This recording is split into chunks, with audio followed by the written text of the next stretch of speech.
Financing হচ্ছে, যেটা break water হবে সেটা ওয়ার্ল্ড ব্যাংকের ফান্ডিংয়ে হবে। আর সেই সাথে এডিবি আমাদের সাথে কাজ করছে অ্যাডভাইজার হিসেবে, তাদের সাথে আমরা কাজ করছি।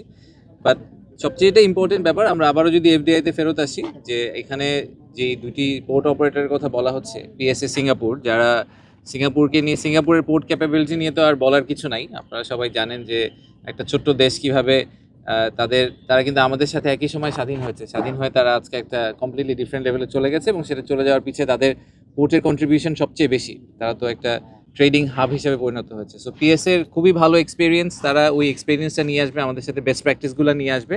এবং আমরা এস্টিমেট করছি যে এই পিএসএ এবং ডিপি ওয়ার্ল্ড রাফলি $1 বিলিয়ন করে এই প্রজেক্টে ইনভেস্ট করবেন। সো 1 বিলিয়ন করলে প্রথম দুইটা সিটি 1 সিটি 2তেই আমরা প্রায় $2 বিলিয়ন মতো একটা ফরেন ডিরেক্ট ইনভেস্টমেন্টের চেহারা দেখতে পাবো।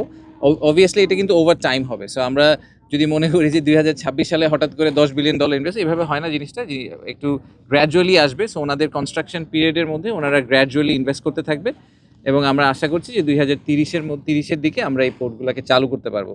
তো আমাদের যে লং টার্ম, এগেন আমাদের we have to keep our I on the big price. Long টার্মে বিগ প্রাইস হচ্ছে যে আমাদেরকে একটা গ্লোবাল ফ্যাক্টরি হতে হবে। সেটা হওয়ার জন্য এই সবগুলা পোর্টকে একসাথে আসলে অ্যাক্টিভেট করা দরকার হবে, তা না হলে আমরা we will not be able to meet the demands. আমাদের ডিমান্ড তো অলরেডি আপনারা দেখতে পাচ্ছেন যে এক্সপোর্ট কিন্তু, আপনি যদি 2015-র সাথে এখনকার এক্সপোর্ট ভলিউম দেখেন, volume has gone 3 times or 4 times বেড়ে গেছে।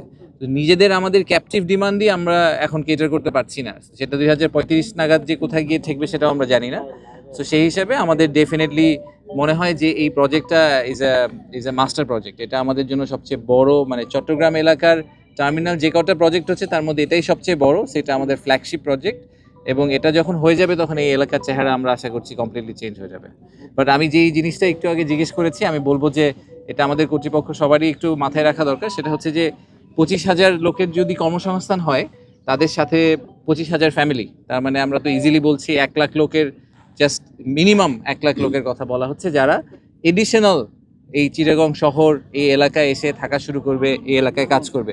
তো তাদের বাসস্থান, তাদের চিকিৎসা, তাদের যাতায়াতের ব্যবস্থা এবং তাদের যে শিক্ষা, তাদের ফ্যামিলির এডুকেশনের যে পার্টটা, এই প্ল্যানিংটাও আমাদেরকে আসলে হয়তো পুরো ওভারঅল পিকচারের মধ্যে নিয়ে আসা উচিত, এবং সিটি কর্পোরেশনের সাথে কাজ করে একসাথে একটু চিন্তা করা উচিত যে এই যে এমপ্লয়মেন্টের একটা সার্জ হবে, যদি এই সবগুলো প্রজেক্ট একসাথে দাঁড়িয়ে যায়, হঠাৎ করে বেশ কিছু হাজার হাজার মানুষ এডিশনাল চিটাগংয়ে এসে যোগ হবে কাজ করার জন্য। তো তাদেরকে আমরা আসলে অ্যাকোমোডেট চিটাগংয়ে কীভাবে করবো, সেটা একটা is a master project that we also need to keep in our mind.